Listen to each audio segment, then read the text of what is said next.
Portage Railroad Historic Site. This is right off of Route 22 at Gallatin exit.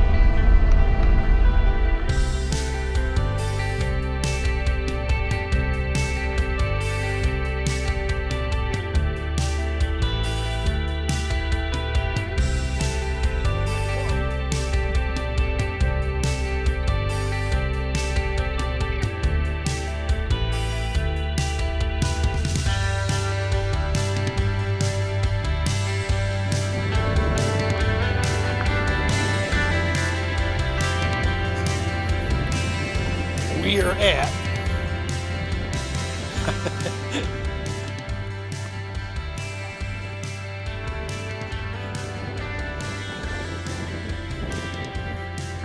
the Portage Railroad site. This is pretty impressive. This is National Park Service though.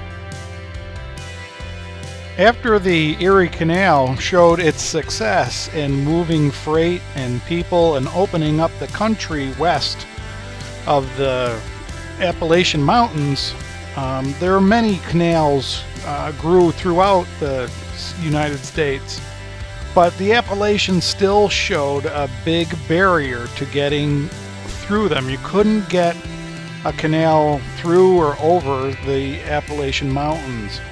So one of the things that was developed was Portage Railroads, they called them.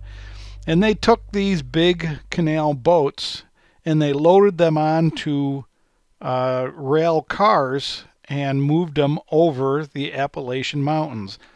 And this national park site is one of those sites that shows where the Portage Railroad, one of the Portage Railroads, came across the Allegheny Mountains.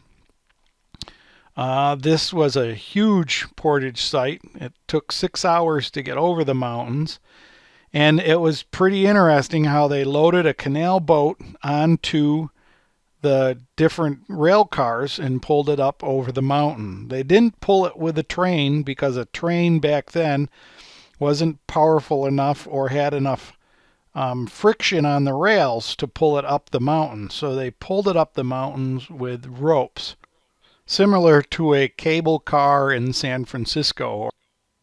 Like most national parks, it has a wonderful visitor center museum, and then it has all sorts of outside exhibits that show what it was like in the day, including this incredible ramp to get all the way down to the Summit engine house.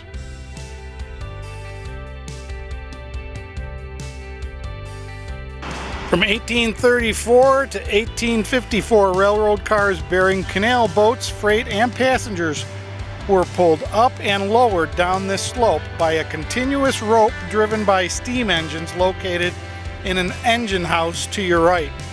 The rope ran between the rails, supported by pulleys every 24 feet. Whenever possible, ascending cars were counterbalanced with descending cars of freight. In an open shed at the foot of the incline, a hitcher connected westbound cars to the main rope with a short rope. Up here at the engine house, another hitcher disconnected them for the continuing journey by horses or locomotives along the summit level. Railroad locomotives of the day could not pull cars up steep inclines. Consequently, the engineers decided to use stationary steam engines situated at the top of the inclines with an endless rope to transmit the power.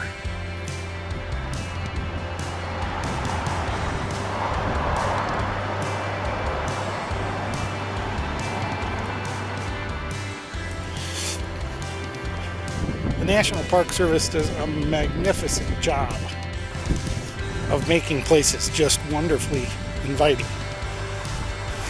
This is the engine house. We'll go inside.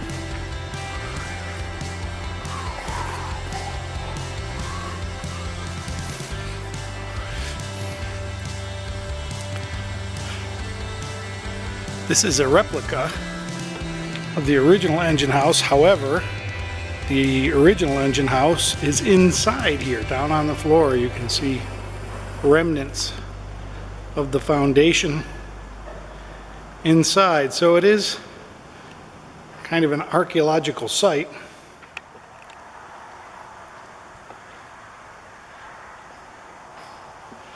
That over there would be the actual steam engine building that would drive some pulleys and keep the rope going. And there's the big pulley and the gears. It is pretty cool. If you're into mechanics, engineering, it's quite a feat. And then the boats would come out of the engine house and be on a train. You can tell these tracks are not the same steel we use today. They're lightweight. They wobble. They go on down the line on over the Appalachians. We are hiking trails at the National Portage Railway picnic area. They seem to have quite a few trails around here, which is pretty nice. And they're all paved or asphalted. Not great for Caesar, but he can walk in the grass. But it gets them a chance to get out and stretch their legs. And there's nobody over here because this is on the wrong side of the highway. You have to take a different exit to get here. But it's a nice little forest. At the very top of the Allegheny Mountains, I don't see any rotos up here, but who knows. Here's Gimpy. Gimpy's doing all right. And his buddy following along behind as usual.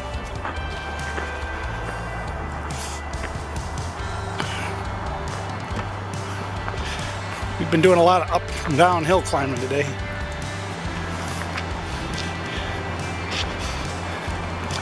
He works the best when he's working. So when he's not working, he's not in control. They're just marking every tree in this place. They're going to own them all.